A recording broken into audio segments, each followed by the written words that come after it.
Kashmir observer news roundup में आप सबका खैर मकदम है। मैं अरूज बिलाल दिन भर की अहम सुर्खियों के साथ आप सबसे मुखातिब हूँ। तो चलिए नजर डालते हैं आज की अहम सुर्खियों पर। उमर अब्दुल्ला ने गुलमर्ग में होने वाले हालिया फैशन शो पर उठने वाले सवालात का जवाब देते हुए अपनी राय का इजहार किया। पीडीपी के रहनुमा वहीद पर्रा ने जम्मू व कश्मीर असेंबली के इजलास के दौरान अवामी एक्शन कमेटी और जम्मू व कश्मीर इत्तेहादुल मुस्लिमीन पर आयद पाबंदी के मामले को उठाते हुए इस पर शदीद तशवीश का इजहार किया। महबूबा मुफ्ती ने पार्टी पर आयद पाबंदी पर शदीद रद्द-ए-अमल देते हुए कहा कि कश्मीर को ताकत की पॉलिसी के बजाय जख्मों पर मरहम रखने की ज़रूरत है। उन्होंने जोर देकर कहा कि ऐसे इकदामात से कश्मीरी अवाम में मजीद बेचैनी और नाराजगी पैदा होगी। तनवीर सादिक ने कहा कि अमरीकी सेब और अखरोट पर दरामदी ड्यूटी में कमी का फैसला जम्मू व कश्मीर की मईशत पर संगीन मनफी असरात डालेगा, जिससे मकामी किसानों और बागबानी के शोबे को शदीद नुकसान पहुंचने का खदशा है। जम्मू व कश्मीर EGAC और जम्मू व Kashmir casual daily wagers forum की एक मुश्तरका press conference Kashmir press club Srinagar में मुनक्किद हुई। इस दौरान तंजीमों के नुमाइंदों ने मुख्तलिफ मसाइल पर तबादला ख्याल किया और हुकूमत से अपने मुतालबात पर गौर करने की अपील की। वज़ीर आला ने खेलो इंडिया इख्तितामी तकरीब गुलमर्ग में शिरकत की।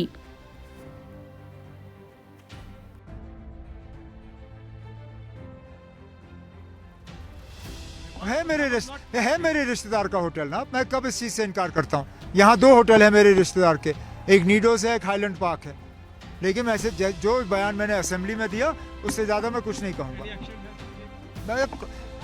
अगर कहीं पे कानून के खिलाफ कोई बात हुई है तो एक्शन ली जाए। Election committee has been banned, headed by the Mirwais Umar Farooq. Can we say it is because of he was the first person who raised the voice against the vulgar fashion show happened just few days back, unfortunately during this Ramadan in Gulmarg? नहीं ना, वो आप नहीं कह सकते हो। अब किस बुनियाद पे हुआ वो मैं नहीं जानता हूँ। ये चीज़ें इलेक्टेड गवर्नमेंट के दायरे इख्तियार में है नहीं, और जिस इंटेलिजेंस के बुनियाद पे ये हुआ है वो हमारे साथ शेयर हुआ नहीं है। ऑन प्रिंसिपल हम इन फैसलों के हक़ में कभी रहे नहीं हैं। और वैसे भी अगर आप देखें तो फ़िलहाल जब से मीरवाइज साहब हाउस अरेस्ट से बाहर आए, उनके तरफ से तो जहाँ तक मैंने देखा कोई उल्टी सीधी बात हुई नहीं है।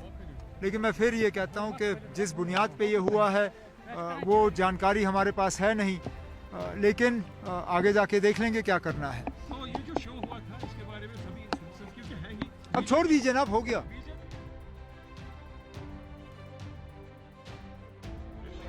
ऑर्गेनाइजेशन उस पर बैन किया है, इत्तेहादुल मुस्लिमीन पे बैन किया, उस पर पहले सबसे इम्पोर्टेंट है। तशरीफ रखिए गंगा जी। AQ नंबर 1261 पूछिए, आप सवाल पूछिए। AQ नंबर जितनी जो हमारी इम्पोर्टेंट सोशो रिलीजियस ऑर्गेनाइजेशंस हैं, खासकर मीरवाइज साहब अभी they initiated a dialogue, he try to reach out to the people in India and the government of India.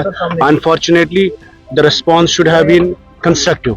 लेकिन उनकी ऑर्गेनाइजेशन को बैन करना और इत्तेहादुल मुस्लिमीन को बैन करना और मीरवाइज साहब की जो ऑर्गेनाइजेशन है which has a legacy in Jammu and Kashmir.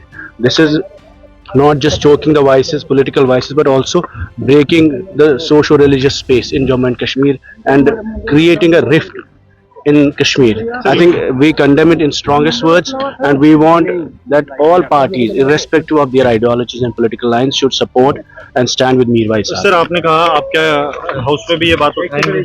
कोशिश करेंगे, बट इट्स अनफॉर्चुनेट, मैं आपकी वसादत से भी बोलता हूँ कि मीरवाइज कश्मीर जो है वो सबसे मॉडरेट वॉइस है जम्मू कश्मीर की, और उनकी ऑर्गेनाइजेशन को या इत्तेहादुल मुस्लिमीन जो है, these are 2 organisations which have served to the cause of fabric and harmony in Jammu and Kashmir. किसी भी तरीके में मीरवाइज साहब never advocated violence or advocated disharmony in Jammu and Kashmir. He has appreciated the idea of dialogue and reconciliation in Jammu and Kashmir. और response ये होना चाहिए, उन्होंने जो initiate की थी engagement, जो process उन्होंने recently engagement किया था वक्फ पे with the Parliament of India, that should have been responded and well received. और unfortunately इस तरीके में उनकी ऑर्गेनाइजेशंस को बैन करना, चाहे वो अवामी एक्शन कमेटी हो, इत्तेहादुल मुस्लिमीन हो, और मीरवाइज साहब की जो ऑर्गेनाइजेशन है उसको चोक करना, ये हम सब पे this is an attack, and we stand with Mirwaiz Kashmir and we support him in this crucial time, and we want the ban to be revoked as soon as possible. शुक्रिया।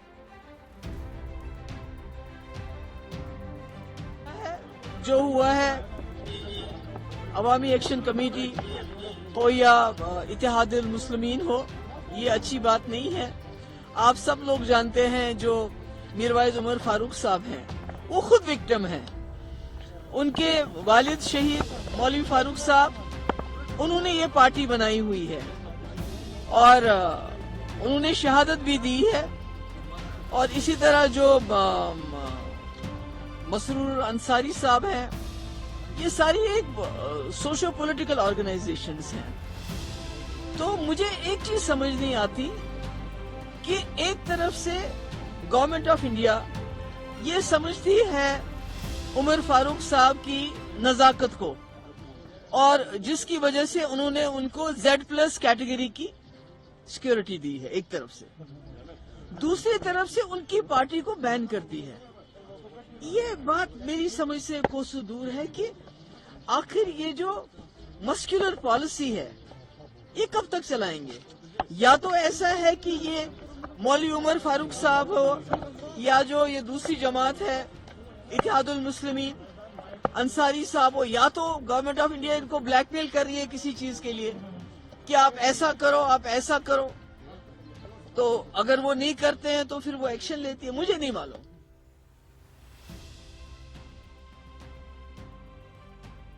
इशू है, आज एक रिपोर्ट आई है सर जिसमें लिखा है कि जो सेंट्रल गवर्नमेंट है वो कॉन्टेम्पलेट कर रही है रिड्यूस करना इंपोर्ट ड्यूटीज एप्पल्स, वॉलनट्स और आलमंड्स। सर जम्मू कश्मीर में हमारा एप्पल इंडस्ट्री है सर, ये बहुत बड़ा इशू हो जाएगा। इसके ग्रांट्स आ रहे हैं, एग्रीकल्चर ग्रांट्स आ रहे हैं, एग्रीकल्चर ग्रांट्स आ रहे हैं। अगर हम बात सुनिए, ये जो लिस्ट आया हुआ है जब वो चेयर पे होते हैं लिस्ट आते हैं, शमीमा फिरदौस से पहले जी आप सारे बैग आप बोलिए।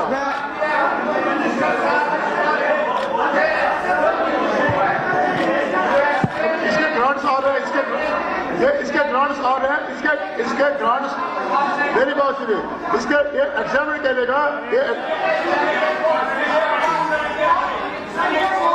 मेरी बात सुनिए, आप सुनिए, आप क्यों नहीं, आप बैठिए प्लीज सिट डाउन, प्लीज मैं बताऊंगा, मुझे कहने दो ना। मेरी बात सुनिए, इसके ग्रांट्स आ रहे हैं, मिनिस्टर साहब के पास कहाँ जवाब होगा इस वक्त। चलिए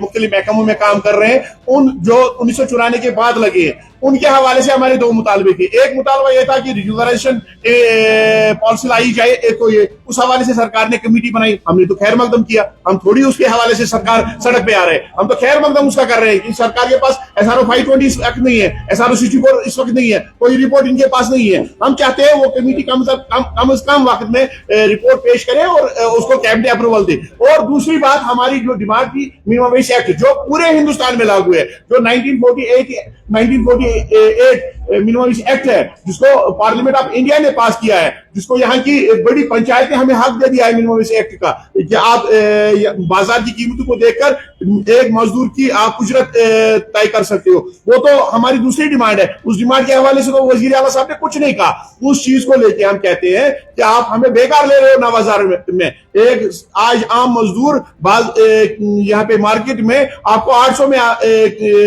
मजदूरी के लिए आ जाता है और आप डेली वेजर को 311 रुपए दे रहे हो, ये कहां का इंसाफ है। ले जम्मू कश्मीर का कल तक हिस्सा था, वहां पे आप 12,000 से 45,000 दे रहे हो, और जो पूरे हिंदुस्तान का दिल है दिल्ली, वहां पे आप 21,000 से 29,000 दे रहे हो। हम तो चाहते हैं इस रिपोर्ट को फाइनल होने तक, रेगुलराइजेशन का प्रोसेस स्टार्ट होने तक हमें वही तनख्वाह दी जाए जो मुल्क के बाकी हिस्सों में दिया जा रहा है। हम उससे ज्यादा तवक्का भी रखते हैं अगर उतना दे देंगे, क्योंकि हम नामुमकिन हालात में यहाँ पे काम कर रहे हैं। यहाँ का अगर आप एटमॉस्फेयर देखेंगे, यहाँ के हालात देखेंगे, सरकार को चाहिए था अगर वहां पे 45,000 दिए गए, यहाँ पे 50,000 दिए, लेकिन अब चाहिए सरकार को वही मिनिमम वेज एक्ट यहाँ पे लागू किया जाए जो बाकी स्टेट्स में लागू किया गया। समझता है कि जो रेगुलर हो जाएंगे minimum wage act already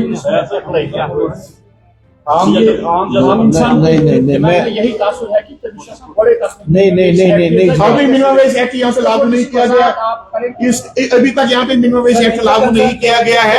Jammu, मेरे कहने का मतलब है जब तक रेगुलराइजेशन हो जाती है तब तक, जब तक ये रेगुलराइजेशन का प्रोसेस स्टार्ट होता है तब तक मिनिमम वेज एक्ट को इंप्लीमेंट किया जाए। मिनिमम वेज एक्ट क्या है? 29 सितंबर 2024 को मरकजी सरकार ने ऑर्डर निकाला वो 783 रुपए से 1035 रुपया पर डे के हिसाब से दिल्ली में दे रहे हैं और यहाँ पे 313 रुपए दे रहे हैं। मैं आपको देखिए ये कंफ्यूजन मैं आपको दूर करता हूँ। मिनिमम वेजेस एक्ट जो है वो एक टेम्पररी वेजेस है जब तक हम रेगुलर हो जाते हैं। जैसे रेगुलराइजेशन हो जाती है एक टेम्पररी मुलाजिम की, वो एक ग्रेड में आ जाता है, वो अगेंस्ट पोस्ट रेगुलर होता है, फिर उसकी बेसिक पे बनती है, उसके एचआर बनता है, जो बाकी उसके मुराद होते हैं। जो ये मिनिमम वेजेस है, ये एक ऐसा कानून है कि अगर आप किसी मजदूर को हायर करते हो, काम लेते हो उससे, तो कम से कम इतना देना, ज्यादा से ज्यादा भी दे सकते हैं। तो ये दो चीजें अलग अलग है।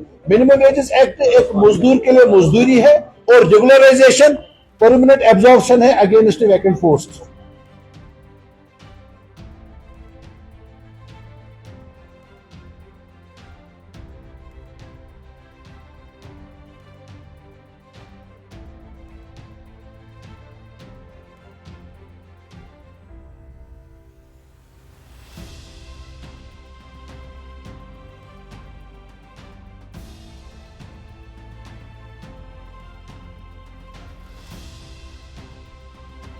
ये थी आज की हमारी अहम सुर्खियां। हर रात 8 बजे हमारे साथ बने रहिए। दीजिए इजाजत। अल्लाह हाफिज।